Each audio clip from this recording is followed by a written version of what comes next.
10분의 행복 짬수학의 정주현 선생님입니다. 자, 오늘은요 2강 집합의 포함 관계에 대한 내용들 같이 살펴볼 거예요. 지난 시간에 배웠던 원소의 표시법과 집합의 부분 집합에 관한 표시법 두 가지 오늘 핵심 내용들 같이 살펴볼 텐데요. 자, 오늘 내용이 이제 여러분들 나중에 시험 문제 풀 때 각종 문제에서 가장 기본적이면서도 제일 중요한 헷갈리기 쉬운 내용들이죠. 자, 지금부터 선생님이 얘기하는 내용들 확실하게 정리하시면요. 절대 앞으로 나올 시험들에서 절대 안 틀린다는 거 명심하시고요. 자, 내용 보도록 할게요. 자, 우리가 지난 시간에 원소가 집합에 표현된다. 집합에 포함된다. 자, 선생님이 이렇게 써볼게요. A라는 집합에 1하고 2하고 예를 들어서 자 1이라는 이런 게 있다고 쳐보자. 1도 있고요. 그 다음에 공집합도 있다고 쳐볼게요. 자, 여기서 보자. 우리가 어떤 원소가 집합에 포함된다라고 했을 때는 원소가 집합에 포함된다고 했을 때는 엘리멘트라는 단어를 써서 이렇게 2로 해서 집합에 포함된다 이렇게 얘기하죠. 근데 우리가 또한 부분집합이라 그래서 부분집합으로서 A에 포함된다 그럴 때는 contain이라는 단어를 써서 이렇게 C로 표현하죠. 자, 그러면 우선 요 2를 가지고 한번 따져볼게요. 2는 지금 A의 원소니까 A의 원소를 이렇게 포함된다라고 얘기하죠. 그리고 2를 부분집합으로 만들었을 때는 여기다가 우리가 집합기호를 이렇게 해가지고 A에 포함된다 이렇게 나타내죠. 근데 여기 문제가 발생할 수 있는 게 하나가 있죠. 자, 요쪽에서 1하고 요쪽에서 1하고요. 집합기호로의 1이 차이가 있죠. 자, 우선 선생님 구별해서 써볼게요. 자, 요 1에 대해서 얘기를 하면 1은 A의 원소이고 1을 부분집합으로 만들어서 A의 자, 부분집합이다 우리가 이렇게 표현하죠. 근데 선생님 얘는 어떻게 표현해야 되나요? 자, 얘는 집합기호를 포함한 이놈 자체가 하나의 뭐예요? 원소가 되는 거죠. 그래서 얘가 원소로서 집합 A에 포함된다라고 하기 때문에 이렇게 표현해야겠죠. 대신에 요 놈을 다시 부분집합을 만들었을 때는 이 원소에다가 다시 집합기호를 한 요 놈이 A의 부분집합이다 이렇게 표현하겠죠. 오케이? 따라서 나중에 시험 문제 나올 때요. 다음의 표현 중 옳지 않은 것을 했을 때 여러분들은 이 네 가지의 형식을 다 생각해야 된다는 거죠. 그래서 요 1에 대해서 부분집합을 만들어서 이렇게 했을 때 이것이 얘에 대한 것이라고 생각할 수도 있고요. 아니면 요 놈에 대해서 1 자체에 대해서 원소의 표시다. 이 두 가지를 다 고려를 해줘야 된다. 이걸 헷갈리면 안 된다는 거죠. 오케이? 자, 근데 여기서 또한 문제되는 것이 바로 선생님이 써놓은 요 놈이죠. 자, 그래서 여기 먼저 이거 하기 전에 옆쪽으로 와서 개념 설명을 잠깐 할게요. 우리가 참 이게 제일 힘든 말이죠. 원래 가장 근본을 이루는 왜 1 더하기 1이 2냐 라고 하는 것이 수학에서 제일 어렵죠. 1 더하기 1이 2임을 수학자들이 증명하는 거 아세요? 근데 그 증명만큼 다른 증명보다 정말 어려운 게 1 더하기 1이 2임을 증명하는 그런 것들이 정말 어렵듯이 이 공집합이라는 개념 자체도 상당히 힘들죠. 우리가 공집합이라는 거는 어떤 거예요? 원소가 아무것도 없는 집합을 우리는 공집합이라고 그러죠. 그래서 공집합을 표시할 때는 이렇게 집합에 아무것도 없다는 쓰든지 아니면 우리 파이라고 해서 아무것도 없다는 뜻으로 이렇게 공집합을 표시하죠.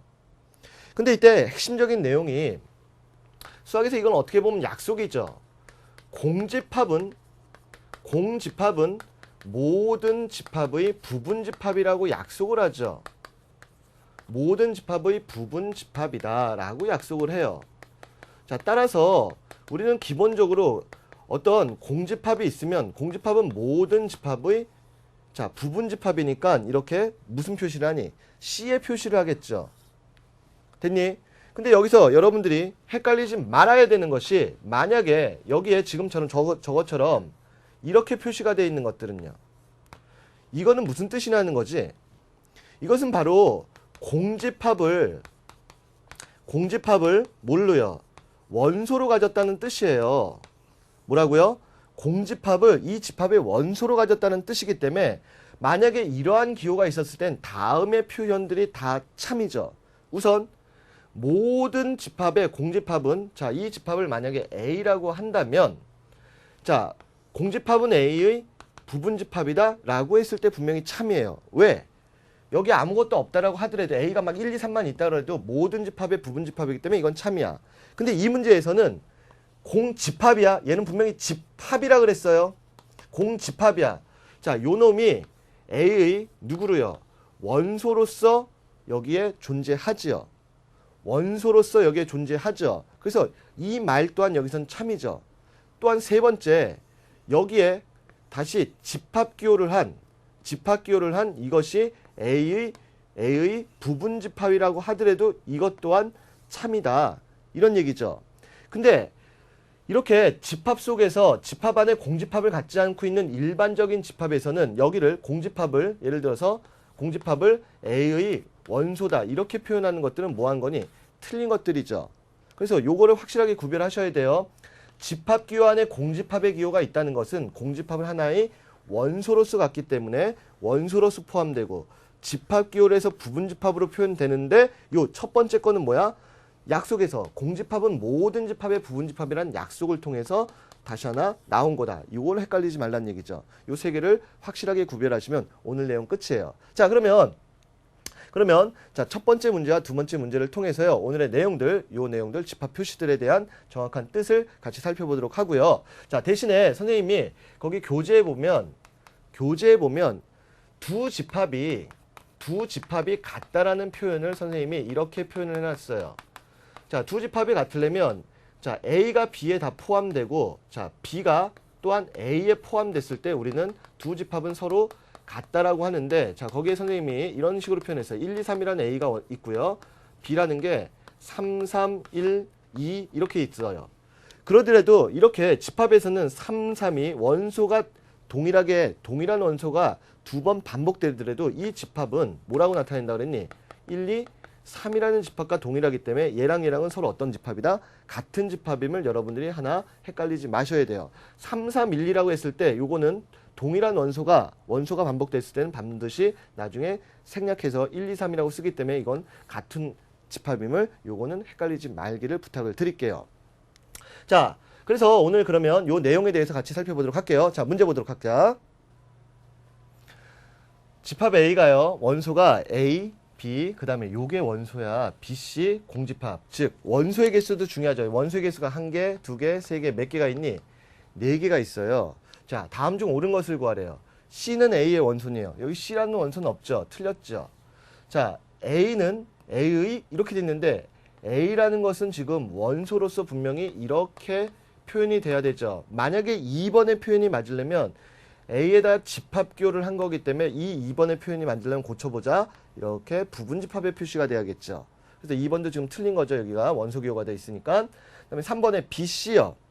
자, B하고 C라는 거는 요거 하나의 원소죠. 집합 기호를 포함한 하나의 원소니까 여기가 어떻게 돼야 돼? 자, 이렇게 뭐에 부분 집합의 표시가 아니라 원소로 포함된다는 표현이 돼야 되니까 3번도 틀렸죠. 지금. 자, 4번이요. 공집합은 A의 부분 집합이냐 이렇게 됐어요. 자, 이 문제에선 주의하라 그랬죠.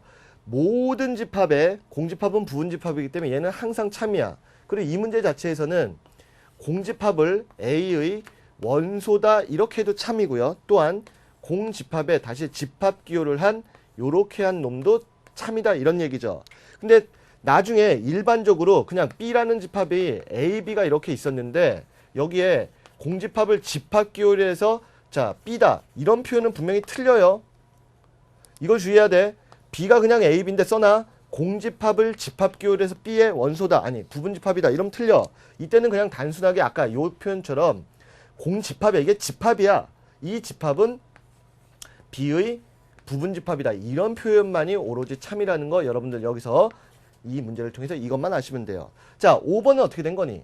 A하고 C요? 야, A하고 C, 여기 C라는 원소 자체가 없죠. 그러니까 이런 표현 자체가 지금 맞는 표현은 4번이고요. 이런 표현 자체를 만들어낼 수가 없겠죠. 그리고 주의할 게 이 BC에 대해서는요.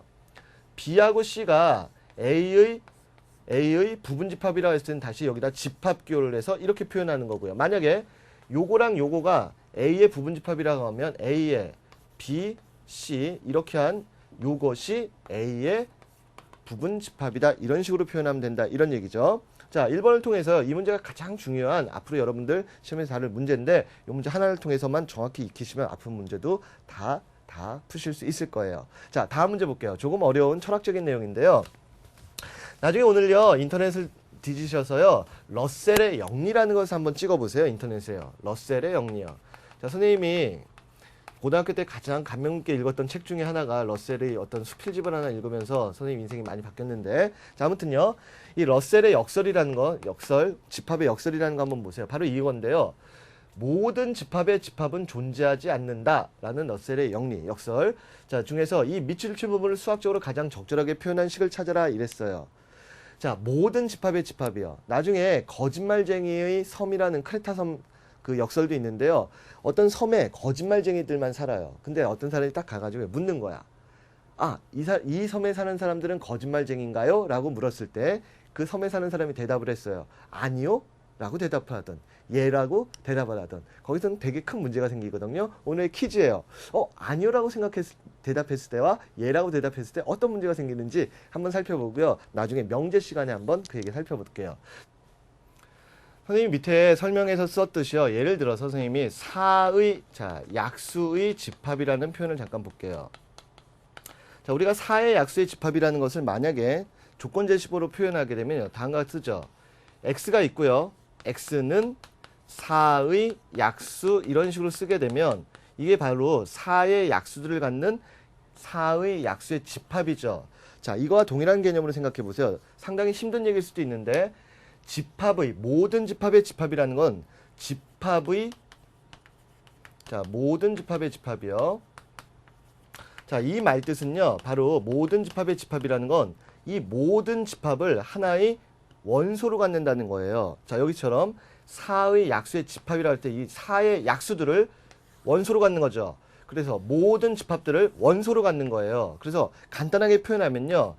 A라는 것이 있고, 자, 이것들을 원소로 가야 되니까 A는 집합하면은 A라는 집합들을 하나의 원소로 갖는 모든 집합들을 표현하는 방법이라는 것. 자, 상당히 힘든 내용이지만 요 위에 거랑 비교하시면서 여러분들 한 번 더 이해해 보시기를 부탁을 드릴게요. 자, 오늘 그래서 집합과 원소의 표시법에 대한 중요한 내용들 다 같이 배웠고요. 자, 다음 시간 연결해서 부분집합의 개수에 대한 공부 시작해 보도록 할게요. 자, 지금까지 수학의 날개를 달아주는 준수메스 정주현 선생님이었습니다. 다음 시간에 만나 봬요.